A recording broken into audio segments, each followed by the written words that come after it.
भर्तृहरि पिछले कुछ श्लोकों में भाग्य एवं कर्म के विषय में अपने विचार व्यक्त कर रहे हैं। उन्होंने पहले बताया कि भाग्य में जो लिखा है उसे टाला नहीं जा सकता, वह अवश्यंभावी है। किंतु उन्होंने ये भी बता दिया स्पष्ट रूप से कि भाग्य और कुछ भी नहीं है, वो पहले किए गए कर्मों का संचित फल है।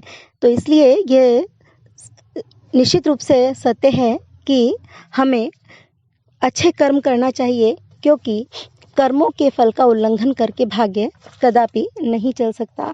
जो हमारे कर्म हैं उनका फल पाना हमारे लिए अवश्यंभावी है।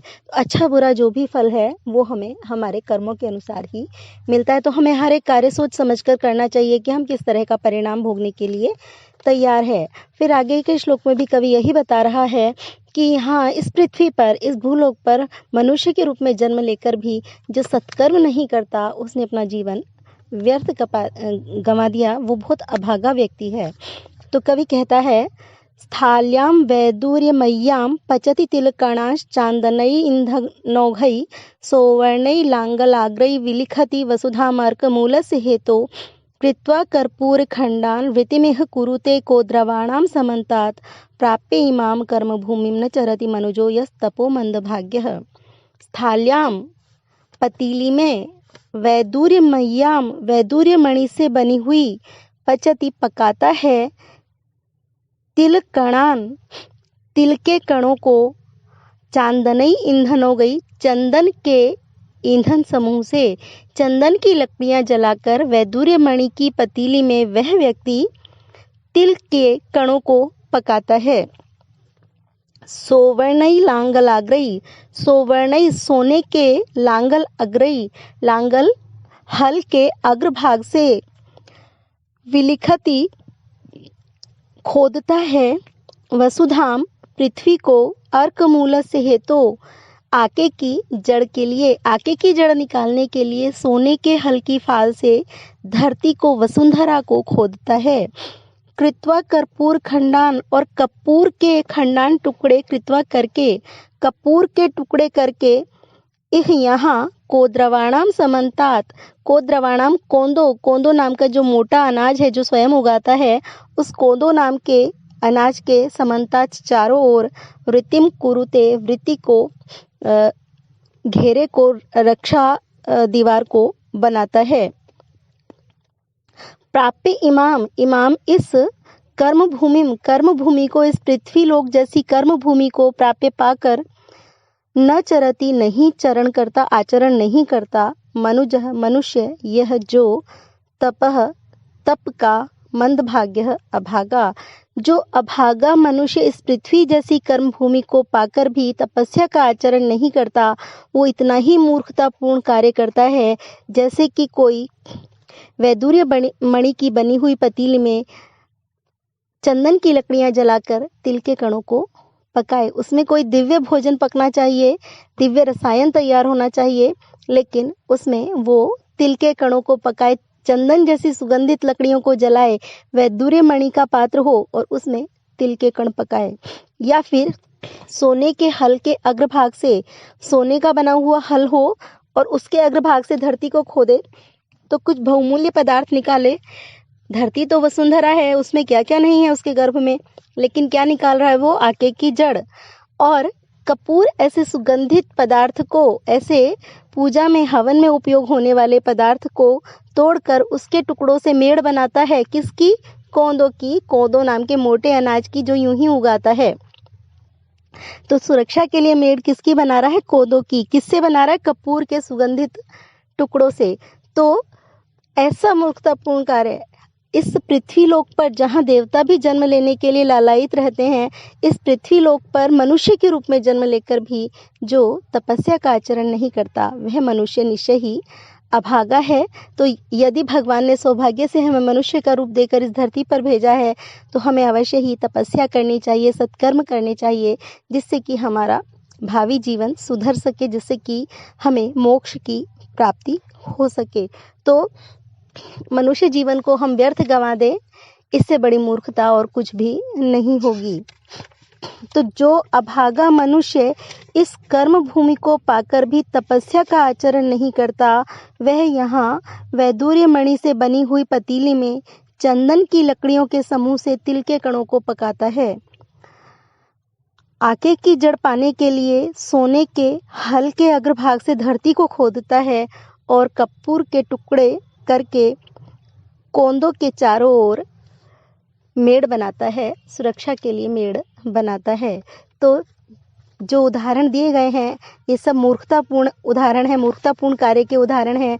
तो इतनी ही मूर्खता वो व्यक्ति करता है जो मनुष्य के रूप में जन्म लेकर भी मोक्ष प्राप्ति का प्रयास नहीं करता, तपस्या का आचरण नहीं करता या सत्कर्म नहीं करता। यहाँ दीपक और काव्यलिंग अलंकार है और सृगधरा छंद है। फिर कवि कहता है, उदाहरण देकर बताता है कि जो हमने कर्म किए हैं, कर्म के अनुसार जो हमारा भाग्य बन गया है, उस भाग्य में जो लिखा है उसके अनुरूप कुछ भी हम कैसी भी परिस्थिति में फंस जाएं, लेकिन जो होनी है वो होकर ही रहती है और जो अनहोनी है वो कदापि नहीं हो सकती। भावी का विनाश संभव नहीं है, उसे रोका नहीं जा सकता, और जो अभावी है वो संभव नहीं है। तो कर्मों के द्वारा बना हुआ जो हमारा भाग्य है उसे टाला नहीं जा सकता।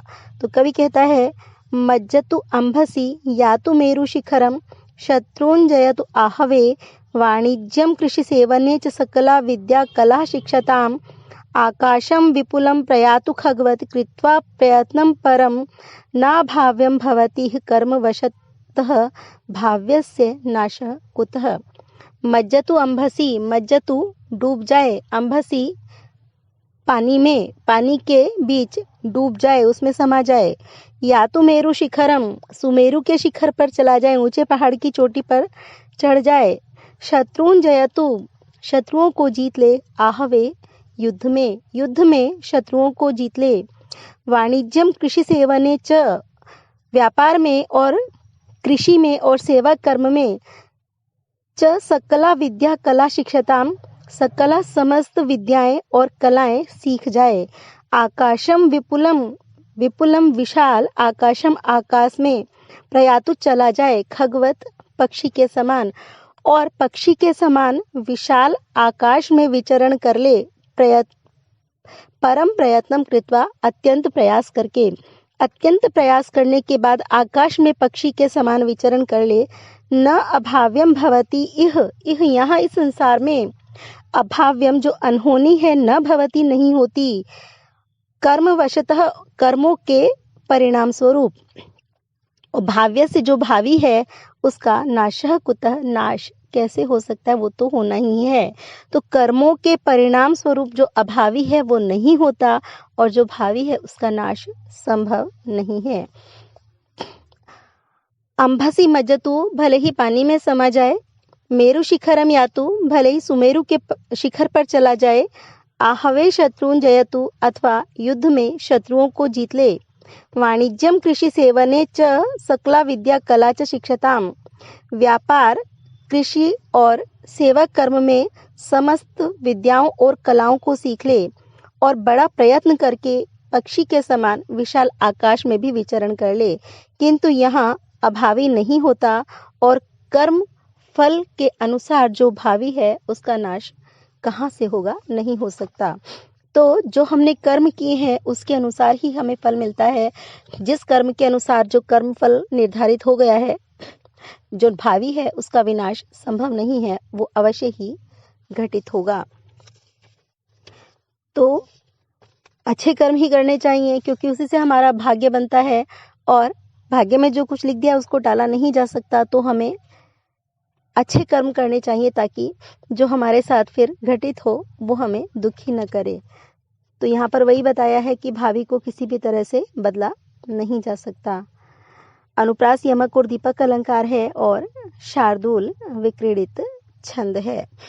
फिर अगले श्लोक में भी वही बता रहे हैं कवि कि व्यक्ति ने यदि सुकृत किए हैं, यदि पुण्य कर्म किए हैं, उनका फल उसे मिल रहा है, तो उसके लिए कहीं कोई संकट उसको कोई हानि नहीं पहुंचा सकता, वो कितने भी संकटों में घिर जाए उसके पुण्यों का प्रताप से बचा कर ले आता है। तो हमें पुण्य कर्म ही करने चाहिए, क्योंकि मुसीबत में वही काम आते हैं और कोई मदद नहीं करता।